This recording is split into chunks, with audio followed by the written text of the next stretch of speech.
ఏ ప్రభుత్వం అయితే విద్యార్థుల కొట్లాటల ద్వారా విద్యార్థుల పోరాటం ద్వారా గవర్నమెంట్లోకి వచ్చిందో అదే ప్రభుత్వం ఈరోజు విద్యార్థుల సమస్యలు నిరుద్యోగుల సమస్యలు పరిష్కరించాలని చెప్పి గ్రూప్ 2 పోస్టులను పెంచాలని చెప్పి డిఎస్సి పరీక్షను 3 నెలలు వాయిదా వేసి తగిన సమయం ఇవ్వాలని చెప్పి విద్యార్థులు పెద్ద ఎత్తున నిరసనలు చేస్తూ టీఎస్పీఎస్సీ ముట్టడికి ప్రయత్నించిన సందర్భంలో విద్యార్థులను ఎక్కడికక్కడ టీఎస్పీఎస్సీ దగ్గర 3 కిలోమీటర్ల నుంచి 4 కిలోమీటర్ల పరిధిలో ఎక్కడ కనపడితే అక్కడ ఆటోల దగ్గర బస్సుల దగ్గర మెట్రోల దగ్గర అక్రమంగా అరెస్టు చేసి పోలీస్ స్టేషన్లకు తరలిస్తూ ఉన్నారు.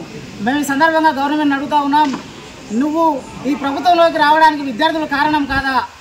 నువ్వు గుర్తుపెట్టుకో, నీ ముఖం చూసి ఎవరు కూడా ఓట్లు వేయలేదు.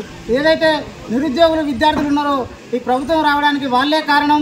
తక్షణం నువ్వు గ్రూప్ 2 పోస్టులను పెంచాలి, డిఎస్సిని 3 నెలలు వాయిదా వేయాలి, లేకపోతే నీ గవర్నమెంట్ పతనానికి ఇదే నాంది అయితే అని చెప్పి మేము ఈ సందర్భంగా డిమాండ్ చేస్తూ ఉన్నాం. అదేవిధంగా డిఎస్సీని పోస్ట్ పోన్ చేయమని అడుగుతున్నాం. లేకపోతే రేవంత్ రెడ్డిని 1,00,000 మందితో ముట్టడి చేస్తాం. అప్పుడు ఎవరు చెప్తారో చూస్తామని సందర్భం తెలియజేస్తూ రేపు రాష్ట్ర వ్యాప్తంగా అన్ని యూనివర్సిటీలు బంద్లు పాటించాలి.